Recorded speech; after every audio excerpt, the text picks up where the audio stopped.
Hello friends, आज का हमारा वीडियो बहुत ही खास होने वाला है क्योंकि आज हम ऐसे टॉपिक के बारे में बात करेंगे जिस टॉपिक के बारे में हमारे सीटेट के कोई भी यूट्यूब पर टीचर नहीं पढ़ाता है। लेकिन ये टॉपिक बहुत ही इंपॉर्टेंट है क्योंकि इससे हर सीटेट एग्जाम में या कोई भी टेट एग्जाम में प्रश्न देखने को मिलते हैं। इससे 1 या 2 नंबर का प्रश्न एग्जाम में जरूर पूछता है, लेकिन इस टॉपिक को सब कोई नजरअंदाज करता है। लेकिन आज हम इसी टॉपिक के बारे में पढ़ेंगे, इसके प्रकार देखेंगे, इसके एग्जाम्पल को देखेंगे, सभी हम टॉपिक इसका जो मेन पॉइंट है सभी पॉइंट को देखेंगे।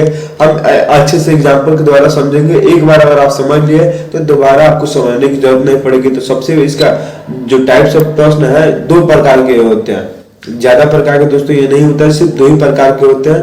आइए उन 2 ही प्रकार को अच्छे से देख लेते हैं जिससे एक ही वीडियो में आपको पूरा डाउट क्लियर होगा। तो सबसे फर्स्ट हमारा होता है मुक्त अंक, यानी कि मुक्त उत्तरीय प्रश्न, इसे ओपन एंडेड भी बोला जाता है दोस्तों। नेक्स्ट हमारा बंद अंक सीमित उत्तर वाले प्रश्न, इसे क्लोज एंडेड क्वेश्चन कहा जाता है। तो आप ध्यान रखिएगा, मुक्त अंक जो होता है इसमें आप अपने विचारों को पूरी तरह से रख सकते हैं, इसमें अपने विचार रखने की आजादी होता है। इसका उत्तर आप यस या नो में नहीं दे सकते हैं, यानी कि एक शब्द में उत्तर नहीं दे सकते हैं। जो बंद अंक सीमित उत्तर वाले प्रश्न होते हैं, इसका उत्तर आप यस या नो में दे सकते हैं, यस या नो में दे सकते हैं। इसका उत्तर आप एक शब्द में दे सकते हैं, इसमें अपनी विचार रखने की आजादी नहीं होती है। देखिए मुक्त अंक वाले प्रश्न में आप यस या नो में उत्तर नहीं दे सकते हैं, इसमें आपको अपने विचार रखने की आजादी होती है। जो बंद अंक वाले होते हैं इसमें अपने विचार रखने की आजादी नहीं होता है। इसका उत्तर आप एक शब्द में दे सकते हैं या यस या नो में उत्तर दे सकते हैं, आप अपनी इसमें विचार नहीं रख सकते। अब आइए परिभाषा से अच्छे से डिटेल से देखते हैं। सबसे फर्स्ट हम देखते हैं मुक्त अंक यानी कि ओपन एंडेड के बारे में। जो मुक्त अंक प्रश्नों में हम अपने विचार प्रस्तुत करने की स्वतंत्रता होती है। देखिए दोस्तों, वही बात है, मुक्त अंक में आप अपने विचार रखने की स्वतंत्रता होती है। हम अपने विचारों को अपने तरीके से प्रस्तुत कर सकते हैं। देखो दोस्तों, जिस मुक्त अंक वाले में हमें अपने विचार रखने की आजादी होती है, हम अपने विचारों को अपने तरीके से रख सकते हैं। चाहे हमारा उत्तर 10 लाइन में हो, 20 लाइन में हो या जितने भी लाइन में है, कोई फर्क नहीं पड़ता है। आप इसमें अपने विचार रखने की पूरा स्वतंत्रता हो, 10 लाइन हो, 20 लाइन, जितना भी हो आप अपने विचार रख सकते हैं। इसके में आपका कोई शब्द निर्धारित नहीं होता कि आपको 10 शब्द में उत्तर देना है या 20 शब्द में उत्तर देना है। इसमें आपको विचार रखने की पूरी आजादी होती है दोस्तों। आप अपने कारण बता सकते हैं, रीजन बता सकते हैं। अब आइए कुछ एग्जाम्पल देखते हैं। जैसे फर्स्ट एग्जाम्पल हमारा, मेरे जाने के बाद क्या हुआ था। देखिए दोस्तों, आप इसका उत्तर यस या नो में नहीं दे सकते हैं, आपको रीजन बताना होगा, कारण बताना होगा आप क्या हुआ था उसके बाद। नेक्स्ट हमारा रीना मोहित के पहले क्यों चली गई। दोस्तों देखिए दोस्तों, इसमें भी रीजन बताना पड़ेगा, जो रीना मोहित से पहले क्यों चली गई। आप इसका उत्तर यस एक शब्द में नहीं दे सकते हैं, इसमें आपको डिटेल्स देना होगा, जो मोहित से पहले रीना क्यों गई है, कैसे गई है। नेक्स्ट एग्जाम्पल हमारा, तुमने आज ऑफिस में क्या क्या किया। देखिए दोस्तों, आप इसका उत्तर एक शब्द में नहीं दे सकते हैं, इसमें क्या क्या पूछा गया। इसमें आपको वन वर्ड आंसर तो हो ही नहीं सकता, आप इसमें डिटेल्स देना पड़ेगा, आपको रीजन बताना पड़ेगा। देखिए दोस्तों, तुम्हारा इस टीवी शो के नए सीजन के बारे में क्या ख्याल है। इसमें आप उसके विचार पूछ रहे हैं तो वो अपने विचार देगा, उसको टाइम लगेगा, उसमें ज्यादा से ज्यादा शब्द हो सकता है। इसका उत्तर आप एक शब्द में नहीं दे सकते हैं। नेक्स्ट एग्जाम हमारा हुआ बंद अंक यानी क्लोज एंडेड, इसे वस्तुनिष्ठ प्रश्न भी बोला जाता है दोस्तों। इसका उत्तर आप वन वर्ड में दे सकते हैं, इसका सत्य असत्य टाइप का प्रश्न बनता है। इसका उत्तर आप यस या नो में दे सकते हैं, इसमें आपको अपने विचार रखने की आजादी नहीं होती है। ये दोस्तों हमारे शिक्षा प्रभाग में प्रभावी नहीं होता है क्योंकि इसमें बच्चे अपने विचारों को नहीं रख सकते हैं। इसमें वन वर्ड आंसर होता है, हाँ या ना बोलता देना होता है। तो आइए इसका परिभाषा देखते हैं। बंद अंक प्रश्नों में हमें अपने विचार को प्रस्तुत करने की स्वतंत्रता नहीं होती है, हमें प्रश्न के विकल्प में से एक को छांटना होता है। देखिए दोस्तों, जो बंद अंक है क्लोज एंडेड, उसमें हमें अपने विचारों को व्यक्त करने की आजादी नहीं होती है, हमें एक शब्द को छांटना होता है। हमें 4 विकल्प होगा, जैसे हमें उसमें से एक विकल्प चुनना होगा, तो इसमें वन वर्ड आंसर होता है। ये हमारे शिक्षा प्रभावी के लिए बेहतर नहीं है दोस्तों। हमारे शिक्षा प्रभावी के लिए मुक्त अंक वाले प्रश्न बेहतर होते हैं, जिसमें बच्चों को अपने विचार रखने की आजादी होती है। हम बच्चों को कोई प्रश्न पूछते हैं ओपन एंडेड, तो उन्हें जैसे पूछते हैं बगीचे में कोई पेड़ लगा हुआ है तो उसका फल कब पकता है, कैसे पकता है और क्या कौन कौन सीजन में पकता है, तो हम उन्हें वन वर्ड आंसर में बढ़ावा नहीं देते हैं, हम उसे ओपन एंडेड प्रश्न को बढ़ावा देते हैं। हमारे शिक्षा प्रणाली में ओपन एंडेड क्वेश्चन को बेहतर माना गया है, जिससे बच्चों को विकास होता है, इससे बच्चे डेवलप करते हैं, इससे प्रश्न का उत्तर देने में आजादी मिलता है और वो अपनी जो मानसिक बुद्धि है उनका डेवलप होता है। अब आइए इसका कुछ एग्जाम्पल देख लेते हैं। सबसे फर्स्ट एग्जाम्पल है तुम किसे चुनोगे। देखिए दोस्तों, इसका उत्तर वन वर्ड में होगा, जो तुम किसे चुनोगे, तो जिसको आप चुन रहे होंगे आप उसको बता दीजिएगा जब इसे चुनेंगे, तो इसका यस या नो में उत्तर हो जाएगा। वन वर्ड उत्तर है, तो ये बंद उत्तर वाले प्रश्न होते हैं हमारे क्लोज एंडेड।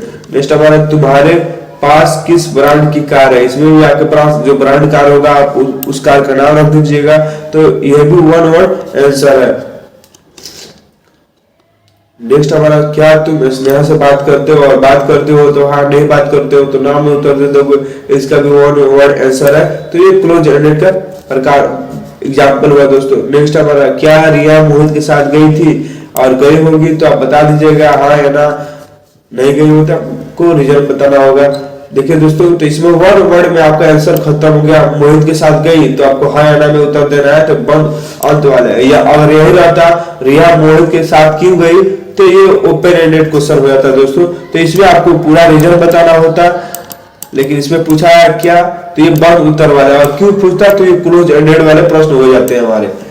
देखिए दोस्तों, नेक्स्ट एग्जांपल है केक किसने खाया, केक किसने खत्म किया, तो इसमें जो खत्म किया होगा उसको आप नाम रख दीजिएगा, वन वर्ड आंसर है, तो ये बंद उत्तर वाला होगा।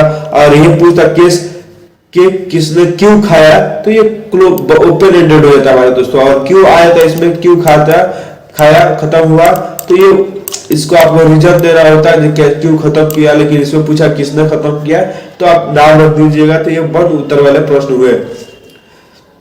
अब दोस्तों बंद और प्रश्नों के प्रकार, types of close ended question. आप देखिए दोस्तों, क्लोज एंडेड के प्रश्नों के कुछ टाइप होते हैं, आइए उन टाइप को एक करके देखते हैं। सबसे फर्स्ट हमारा टाइप होता है बहुविकल्प प्रश्न, यानी कि ऑब्जेक्टिव टाइप क्वेश्चन, जिसमें आप चार ऑब्जेक्टिव होते हैं, क्वेश्चन होता है, चार ऑब्जेक्टिव होता है, उन चारों ऑब्जेक्टिव में से एक को चुनना होता है। नेक्स्ट हमारा सत्य असत्य हाँ और ना में उत्तर देना है। दोस्तों देखिए, यस या नो में उत्तर देना होता है, ये भी ऑब्जेक्टिव टाइप का प्रश्न है। नेक्स्ट हमारा मिलान, मैच द फॉलोइंग, यानी सही विकल्प को मिलान करना है। देखिए दोस्तों, कुछ चार इधर दिया रहता है, चार इधर दिया रहता है, जैसे चार इधर चार इधर, जैसे यहाँ गाय रहता है तो गाय घास खाता है, तो आपको घास और मिलान करता है। इसमें भी आपको बुद्धि में शेर मांस खाता है, तो यहाँ शेर रहेगा, यहाँ मांस रहेगा, तो आपको मिलान करना रहता है, तो इसमें भी आपका बुद्धि नहीं लगता है। ये भी बंद अंत वाला प्रश्न है, यानी ये क्लोज एंडेड। नेक्स्ट हमारा खाली स्थान, फिल इन द ब्लैंक्स, खाली जगह के स्थान पर सही। देखिए दोस्तों, कुछ शब्द लिखा रहता है, उसमें आपका खाली जगह रहता है, उसको भरना रहता है, इसमें भी आपका दिमाग नहीं लगता है, ये भी क्लोज एंडेड प्रश्न हो गया।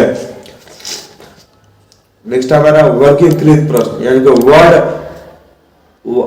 वर्ड आउट, 5-6 शब्दों एक में से एक शब्द को अलग कर रहे हैं। देखिए दोस्तों, 5-6 शब्द रहेगा, जैसे एग्जाम्पल चार चिड़िया का नाम रहेगा और एक जानवर का नाम रहेगा, तो आपको उसमें से छांटना होगा, तो आप जानवर का नाम छाटेंगे। यानी कि कुछ शब्द एक जैसे होंगे, उसमें एक शब्द डिफरेंट होगा, उस एक डिफरेंट शब्द को आपको छाटना रहता है, इसी को बोलते हैं वर्गीकृत प्रश्न। ठीक है दोस्तों, इसमें भी आपका क्लोज एंडेड लगेगा, इसमें भी आपको दिमाग नहीं लगाना पड़ता है, जो एक रहता है आप ये एक शब्द में उत्तर दे देंगे। नेक्स्ट हमारा व्यवस्थितकरण प्रश्न, arrange the word in proper manner, शब्दों को व्यवस्थित रूप से लगाना है। देखिए दोस्तों, कोई हिंदी का शब्द रहता है उसमें इधर उधर शब्द रहता है, उसे व्यवस्थित रूप से लगाते हैं, इसमें भी आपका ज्यादा दिमाग नहीं खर्चा होता। ये भी क्लोज एंडेड प्रश्न के टाइप होते हैं। अब देखिए दोस्तों, कुछ एक नोट दिया है, ये नोट आप याद रखिएगा क्योंकि ये नोट सभी का इसमें समरी होता है। देखिए दोस्तों, बंद अंत को वस्तुनिष्ठ प्रश्न भी बोल सकते हैं। वही दोस्तों जो हम बताया, जो बंद अंत क्लोज एंडेड होता है उसे आप वस्तुनिष्ठ प्रश्न भी बोल सकते हैं। बहुविकल्प, सत्यासन, मिलान, खाली स्थान, वर्गीकृत और व्यवस्थितकरण प्रश्न सभी वस्तुनिष्ठ प्रश्न है। देखिए दोस्तों, जो वस्तुनिष्ठ है वो इन सभी का प्रकार रहता है, यानी कि जो इतने भी प्रकार है इन सबको वस्तुनिष्ठ प्रश्न बोल सकते हैं। जब हम जितना ये टॉपिक पढ़े हुए हैं इन सबको आप वस्तुनिष्ठ प्रश्न बोल सकते हैं, क्लोज एंडेड प्रश्न बोल सकते हैं। दोस्तों देखिए, आज का हमारा वीडियो वहीं समाप्त होता है। अगली वीडियो में हम कोई नया टॉपिक लेके आएंगे। आज के लिए धन्यवाद।